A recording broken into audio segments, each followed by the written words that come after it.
ये जो जल्दी से धन्ना सेठ बनने का सपना ये नौजवान लड़के देख, उनको लगता बाप ने मेहनत करके की, क्या किया, मैं तो जुआ खेल के कमा लूंगा। नहीं साहब, वो जुआ का पैसा कहां टिका, कितने बर्बाद हो गए। जुआ खेला कौरवों ने तो उनका धन चला गया, वनवास जंगल जंगल घूमना पड़ा पांडवों को जुआ के कारण। गलत तरीके का पैसा गलत ही है। पैसे, सब पैसा भी तो पचाऊ नहीं है, सब पैसा थोड़ी पचता है। क्यों जी पचता है? ईमानदारी का पैसा पचता है साहब, मेहनत का, जो ईमानदारी से पसीना बहा है। गलत पैसे से बचो, बच्चों को बताओ ये सब बातें कि बेटा गलत पैसा ना कमाओ। यदि गलत ना कमाएंगे ना तो भारत का क्राइम खत्म हो जाएगा, जीरो हो जाएगा। अपराध, आज सारे अपराध इसी चक्कर में है, सबको धन्ना सेठ बनना है, जल्दी बनना है। आजकल लोग वेट नहीं कर रहे हैं, जल्दी बनना है। आजकल लोग काम नहीं कर रहे हैं ईमानदारी से, ईमानदारी यहां समाप्त हो गई। आजकल लोग ईमानदार नहीं है। अब अधिकांश लोग, अब बताओ आज के जमाने में विश्वास करने योग्य लोग बचे हैं, कम बचे हैं। आप जिस पर विश्वास करते हैं वही धोखा देके भाग जाता। हर फील्ड में आज धोखेबाजी हर जगह आपको मिलेगी,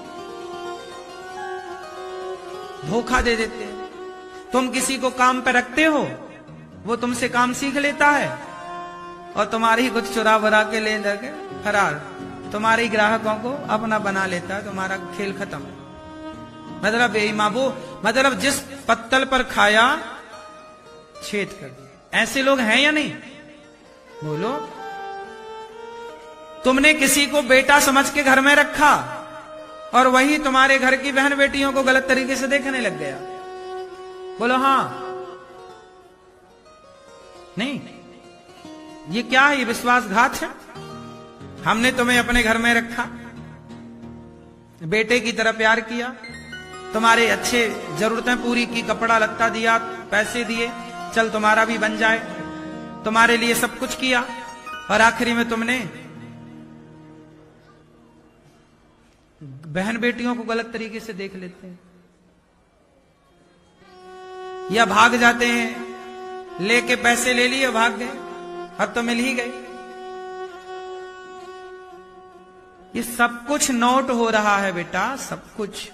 ये रास्ता ना अपनाना। मेरा सिद्धांत बचपन का रहा है, पता नहीं ईश्वर ने मुझे ये विचार देके भेजा है इस धरती पर। मेरे ऊपर किसी के यदि 100 रुपए भी आ जाएं, यदि मैं 100 रुपए का भी कर्जेदार हो जाऊं तो मैं छटपटा जाता हूं कि कितने जल्दी इसका चुकाऊं। जब तक चुक ना जाए चैन नहीं आता। किसी का 1 रुपए मेरे ऊपर कर्जा नहीं, किसी, आज तक देखिए इतनी सारी सेवाएं चल रही है ना, मैं कर्जा लेके नहीं करता काम। मैं कर्जे से बहुत बचता हूं, डर लगता है मुझे कर्जे से। किससे डर लगता है? मैं बैंक के कर्जे से भी डर लगता है मुझे। डर मतलब ये नहीं, डर इस बात का कि मैंने आपसे पैसा ले लिया और यदि मैं मर गया, मैं चुका ना पाया, तो मुझे अगला जन्म तुम्हारे पैसे चुकाने के लिए कुत्ता बन के आना पड़ेगा। और मैं तुम्हारे इस पैसे के चक्कर में अपना जीवन नहीं बिगाड़ना चाहता, अपना परलोक नहीं बिगाड़ना चाहता। ये मानव का जीवन बड़े अच्छे कर्मों के लिए ईश्वर ने दिया है। मेरे ऊपर किसी का कोई कर्जा नहीं, इसलिए निश्चिंत हो। मैं उतना ही खर्चा करता हूं जितनी मेरी औकात है। गौरी गोपाल जब बना तो मैंने बैंक से लोन लिया, बैंक से लोन लेना पड़ा, पैसे नहीं थे, बनाना था, माताएं थी तो कहां रखता, लेना पड़ा। 15 साल का लोन, 15 साल के लिए लोन लेना, 15 साल के लिए लोन लिया था मैं। लेकिन मुझे 15 साल के लोन को मैंने जल्दी जल्दी कोशिश की, मेहनत की, और मैंने उस पैसे को जल्दी चुका दिया 4-5 साल में ही। मैंने कहा कर्जा नहीं रखना। जिंदगी जितना हम नमक रोटी खाएंगे और क्या होगा, हमें नहीं खाना रबड़ी, नहीं खाना रसमलाई, लेकिन कर्जा होगा ना तो मजा नहीं आएगा।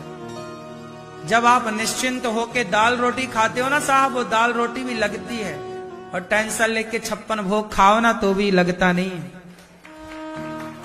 बात सही है कि गलत है? हाँ, हम कहते हैं बिल्कुल नमक रोटी खाओ साहब, दिक्कत नहीं है, चटनी खाओ टमाटर की रोटी के साथ। बेईमानी नहीं, बैंक के साथ भी क्यों, मैं सरकार के साथ, बैंक के साथ क्यों, और आप लोगों के साथ भी क्यों, किसी के साथ भी। मेरे पास जितना पैसा है मैं उतना ही काम करता हूं, बस मैं काम रोक देता हूं। अभी गौरी गोपाल का 1st फ्लोर में काम चल रहा है, मैंने 2nd फ्लोर का काम पूरा रोक रखा है, क्योंकि अभी वहां पर केवल प्लास्टर हुआ है, अभी एक कील नहीं लगी, ना वहां पे पुट्टी हुई, ना पेंट हुआ, ना नीचे टाइल लगी, ना चौखट लगी, ना दरवाजा लगा, ना वॉशरूम में कोई फिटिंग हुई। मैंने काम नहीं कराया, क्योंकि जितना पैसा आएगा उतना काम करेंगे, हम कर्जा नहीं लेंगे।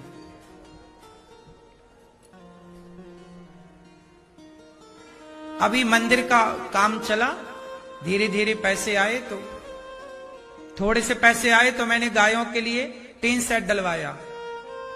अभी थोड़े से पैसे आए तो कुछ दिन पहले मैंने गाय के नीचे इंटरलॉक लगवाई, बारिश में ना नीचे कीचड़ हो जाता है गायों को। अभी थोड़े पैसे आए तो मैंने गाय के नीचे फर्श कराया, जहां नीचे खड़ी होगी गाय, क्योंकि मिट्टी में ना फिर वो मिट्टी से कीचड़ बन बन के फिर पांव में गायों के रोग हो जाता है, खुरपका बोलते हैं उस रोग को। तो नीचे थोड़ा तो पैसे आते हैं जितने मैं काम करता हूं। आप लोगों के लिए रसोई चलती रहे, आप लोगों के लिए विद्यार्थियों की सेवा चलती रहे, इतना काम करता हूं बस। मैं ज्यादा परेशान नहीं होता, और मुझे परेशान होना अच्छा नहीं लगता। फ्रैंकली जीवन में बिंदास, थोड़ा सा आए पर ईमानदारी का आए। क्यों मेरी मां, मैं आप लोगों से भी कहता हूं, आप लोग भी मुझे दिया करो ना तो ईमानदारी का दिया करो, बेईमानी का ना दिया करो। मैं बेईमानी का पैसा लेता ही नहीं। आप हमें 100 रुपए मत देना, 2 रुपए देना, पर अपनी मेहनत की कमाई का 2 रुपए देना। बेईमानी का हम कैसे बचाएंगे? लालच चला जाए ना तो व्यक्ति सुखी हो जाए। आज व्यक्ति परेशान क्यों है? लालच लालच लालच, संतोष है।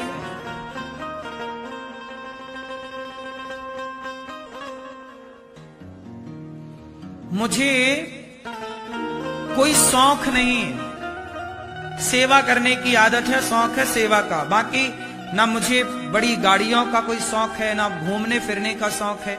मैं तो देखो काम करता हूं, सिर्फ काम। 3 बजे से 6 बजे तक कथा सुनाता हूं, 6:30 बज जाता है, आप घड़ी देख लेना, आप लोगों से मिलते मिलते 7 बजे फिर आकर बैठ जाता हूं प्रश्नोत्तरी में। 8 बज जाता है, 8:30 बजे तक बैठा रहता हूं, अंदर जाके मिलता हूं।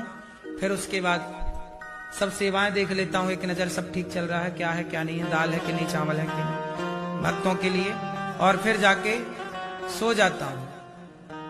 सो के फिर सवेरे समय से जागकर फिर सवेरे आपकी सेवाओं में उपस्थित हो जाता हूं। यही दिनचर्या है, समय भी नहीं मिलता।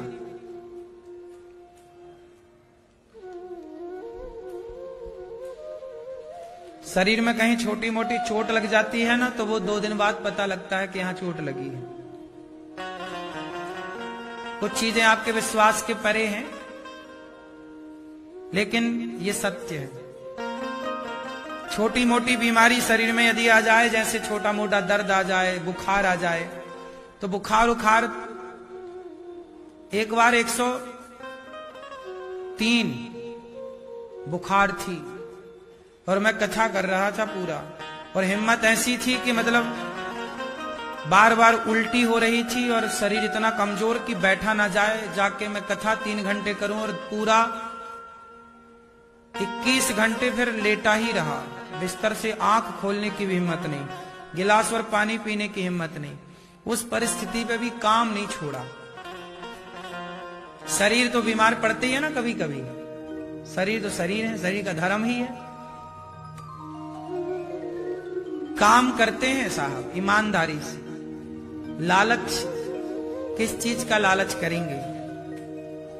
आप भी अपने बच्चों को ना थोड़ा ये सब समझाओ बेटा, लालच में नहीं उलझना, कमाओ पैसा, जितना मिल रहा है ईश्वर का धन्यवाद देकर रखो,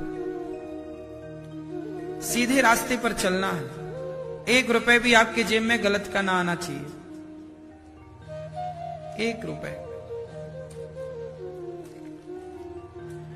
मैंने अपने जीवन में बस यही दौलत कमाई है साहब, ईमानदारी से। देखिए ईमानदारी से हूं, इसलिए आज आप लोगों के बीच में बैठकर ये बात कह पा रहा हूं।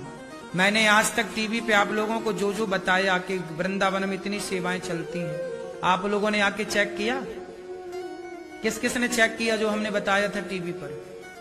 चेक किया, सही पाया कि गलत पाए? सही पाए। यही मेरी ईमानदारी है कि मैं जो बता रहा हूं कि माताएं रहती हैं वृंदावन में 290, आप आकर देखते हो। मैं कहता हूं कि यहां अखंड रसोई चलती है, आप आके देखते हो। यहां विद्यार्थी पढ़ते हैं, आप आके देखते हो। यहां गायों की सेवा होती है, आप आके देखते हो। यहां संतों की सेवा होती है, आप आकर देखते हो। और जब आप आके देखते हो तो आपको क्या लगता है कि अनिरुद्धाचार्य ईमानदार है कि बेईमान? ईमानदार। मैं यही तो कमाया हूं, यही मेरी दौलत है। आप सब, और आप सब क्या, मुझे आप लोग ही ईमानदार कहें ऐसा नहीं। मैं ये चाहता हूं कि मेरा प्रभु, मेरा भगवान भी मुझे कभी बेईमान ना कहे। आपकी नजरों से तो शायद मैं बच के कुछ पाप कर भी लूं, बेईमानी कर भी लूं, पर ईश्वर की नजर से कहां जाऊंगा बचकर।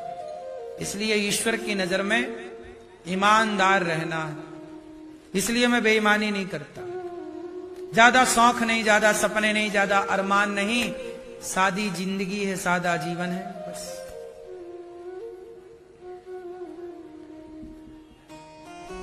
आप सब लोग का आशीर्वाद है, आप लोग सहयोग करते हो तो माताओं को रोटी मिल जाती है। आप लोग सहयोग करते हो तो माताओं के लिए गिलास भर दूध आ जाता है। आपके सहयोग से अखंड यहां रसोई चल रही है। यही सेवाएं हैं, यही करते करते मेरा जीवन पूरा होगा। जब मैं यहां से जाऊंगा ईश्वर के यहां से, तो बताओ क्या कमा कर जाऊंगा, क्या लेकर जाऊंगा? यही कि मैंने आपके पैसे को, एक एक पैसे को सेवा से जोड़